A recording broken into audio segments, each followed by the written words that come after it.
Universiteti Shtetëror i Tetovës, edhe pse bëri bujë të madhe me fakultetet e disperzuara në të gjitha qytetet e Maqedonisë me shumicë shqiptare, sot ato fakultetet e disperzuara i gjejmë pa student në vitin e parë.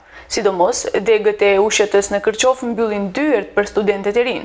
Edhe pse si fakt më i fuqishëm nga udhëheqësia e Universitetit Shtetëror të Tetovës, aso kohë që u hapën disperzimet ishte arsyeja që çdo student të regjistrohet për të kryer studimet në qytetin më të afërt, por në këtë vit akademik ky fakt ndryshon për 360 shkallë, me të cilin studentët shqiptar në pamundësi për të studiuar jashtë qytetit regjistrohen në fakultetet maqedonase në Kërqov. Në universitetet e Maqedonisë sot filloi viti i ri akademik 2016-2017. Për studentët e rinj organizua ora e parë akademike nëpër universitete. Në disa prej tyre morën pjesë rektorët e universiteteve dhe përfaqësues nga Ministria e Arsimit.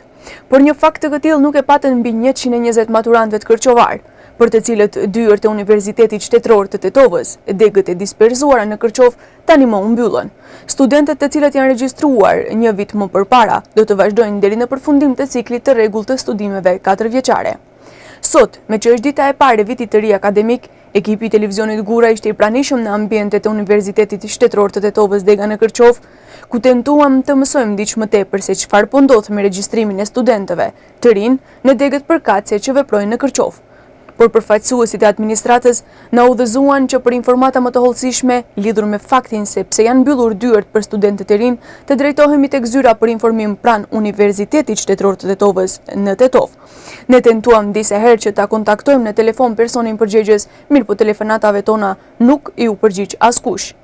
Një hap i këtillë i ndërmarrë nga drejtuesit e Universitetit Shtetëror të Tetovës realisht ka dëmtuar më së tepërmi familjet që kanë student e që janë me status të rrezikuar social dhe që nuk kanë mundësi t'ju ofrojnë fëmijëve të tyre një shkollim jashtë qytetit ku jetojnë.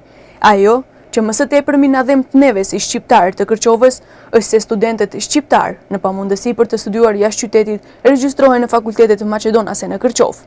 Ndryshe, këtë vit akademik në Universitetin Shtetëror të Tetovës janë regjistruar 1000 student më pak se vitin paraprak, gjithmonë sipas informatave jo zyrtare që disponon televizioni ynë.